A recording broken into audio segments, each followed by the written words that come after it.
You know who it is, and you know what time it is. Time to piss off some feminists, trad cucks, and whoever don't want to know the truth. Oh well, let's get started. What is going on, gents? It's R.P.M. here, reporting from Mobile Command.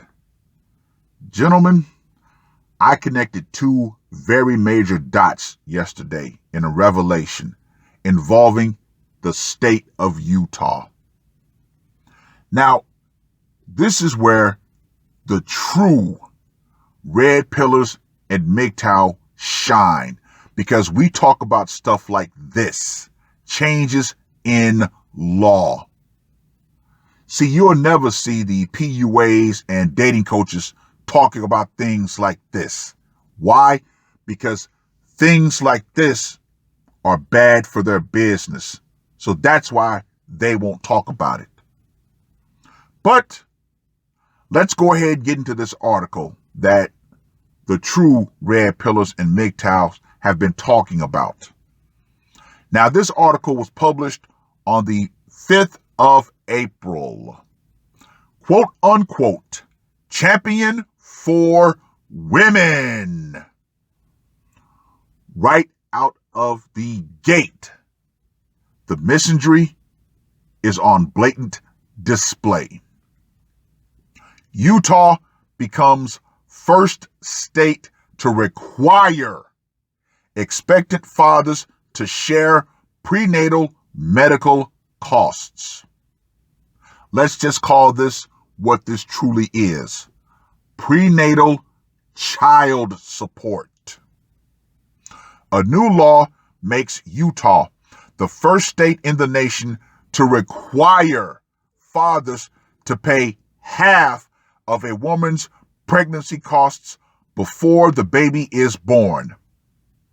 Now let's go ahead and cut to the chase with this. Half of a pregnant woman's medical costs. Who's going to pay the other half? Inquiring minds would like to know, because odds are she's not going to be working. So no, gentlemen, this is not half. You're going to be paying all of those medical costs. And guess what? This incentivizes women to do what?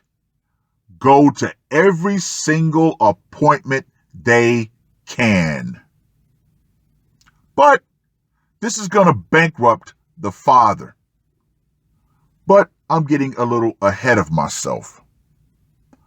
On Monday, the leader of a local pro-life group told ABC4 it's a huge help to women in vulnerable circumstances and their unborn children. Now, what are these quote-unquote vulnerable circumstances? Once again, inquiring minds would like to know.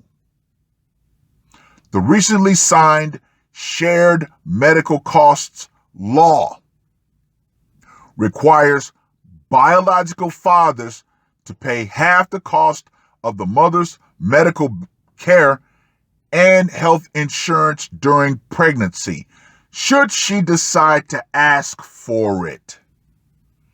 Now, biological father.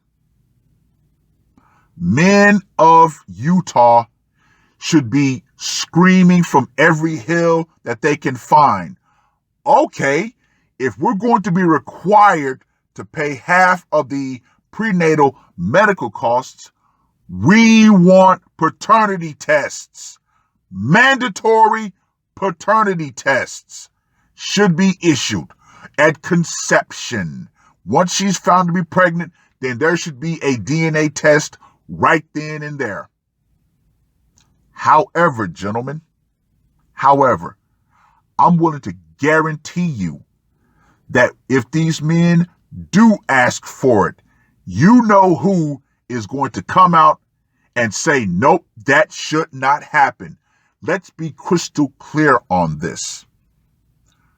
For years, if not decades, men have been trying to get mandatory paternity tests at birth passed.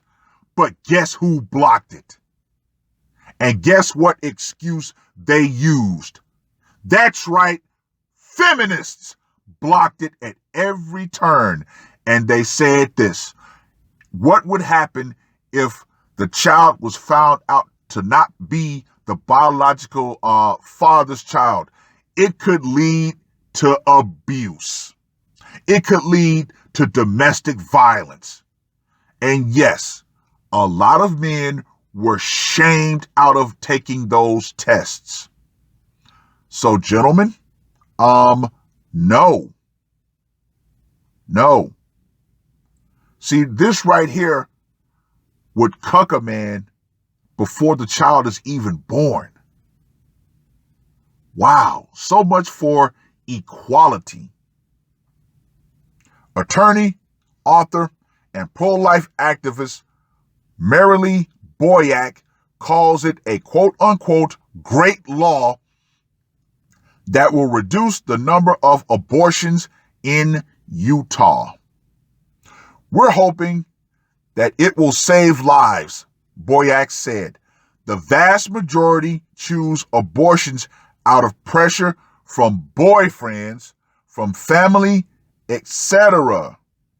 Now, of course, I have no statistics for this, but the 33%, false paternity that seems to be rampant.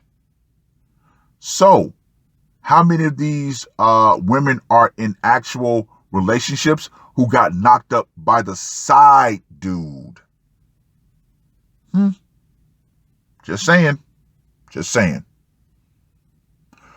We're hoping this gives one more resource for us to advise women and say, you have this alternative to be able to cover the costs.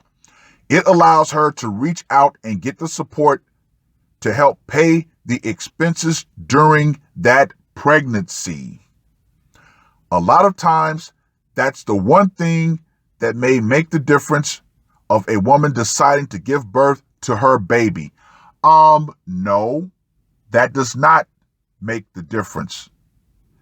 If she wants to have the child, she will have the child. Why? Because unfortunately, in this society, children are nothing more than living hostages. Now, even before birth, they're a living hostage. However, Planned Parenthood of Utah spokeswoman Katrina Barker says those payments are minimal in comparison to the long-term costs of parenting, stating, in the grand scheme of things, having a child and raising them to adulthood is going to be a lot more money.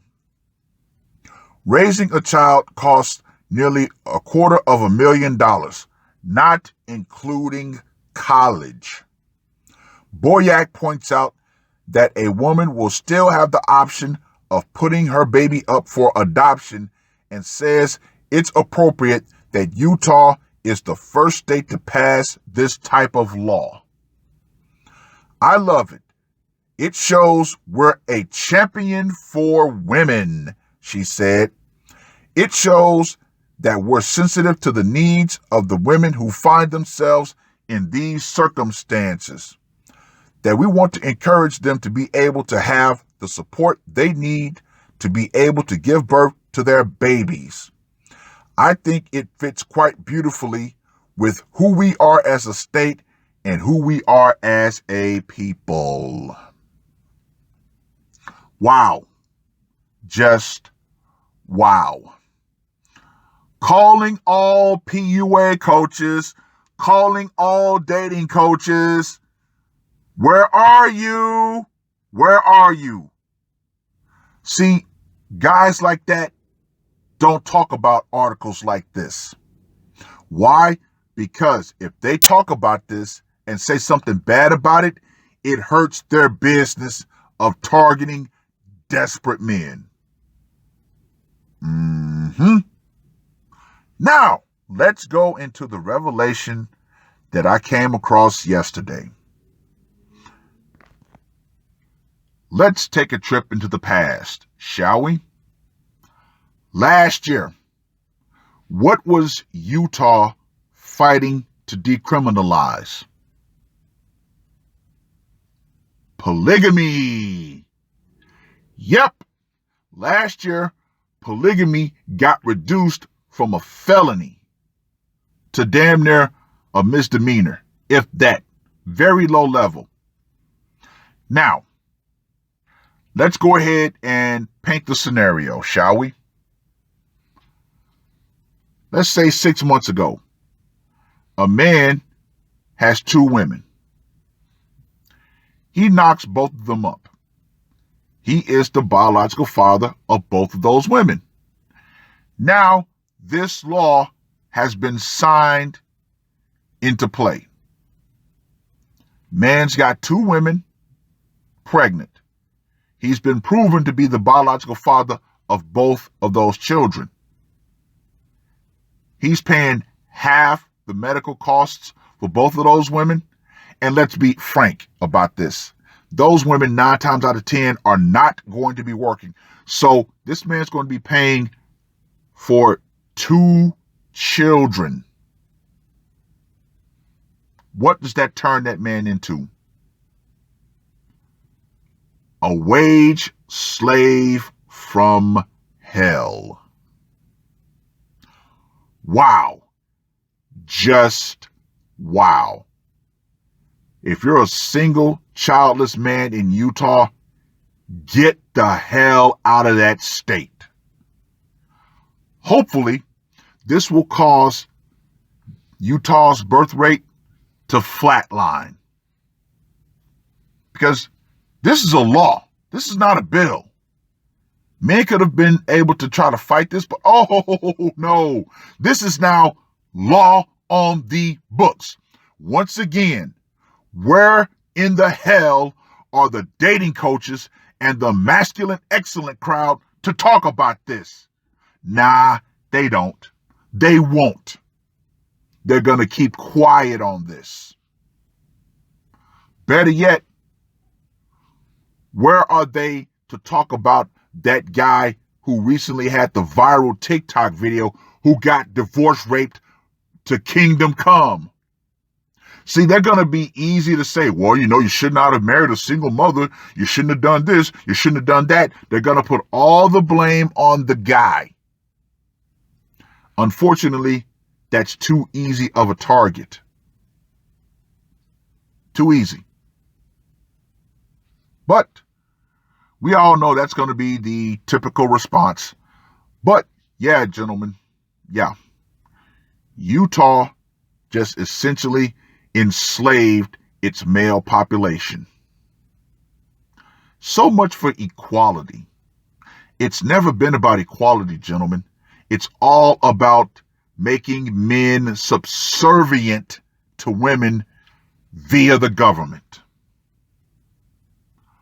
Oh, and it was Republicans that signed this into law, that drafted these bills. So I don't want to hear about the whole Democrat versus Republican. No, the entire system is jacked. The entire system is fucked up. So the best thing that these men can do is swallow this red pill and pull the hell out. Oh, as long as this bill's in play, guess what? No more kids. I'm not depositing any more kids.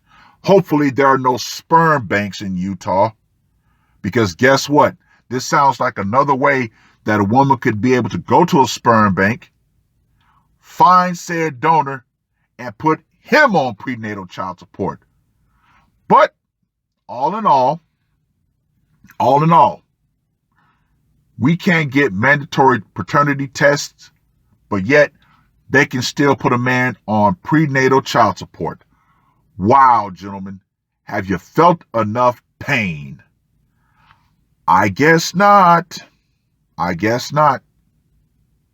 But What else needs to be said? What else needs to be said, honestly? See, this is why the true red pill mind is a very dangerous one. See, this is why they classify MGTOW as the quote-unquote Taliban of the manosphere, because we're willing to talk about the laws. And we don't need female validation. See? There you go, gentlemen. There you go. Well, if you know any man in Utah, please get this article to them. Do what you can to hopefully tell that man, look, you got to get the hell up out of this state. It's about to be bad. Or, guess what? Here's the ultimate thing that men in Utah could do. They could just get a damn doll and sit it out. Just saying.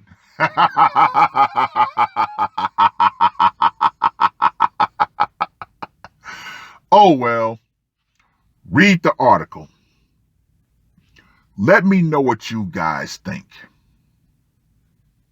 And ladies, the power will eventually go out.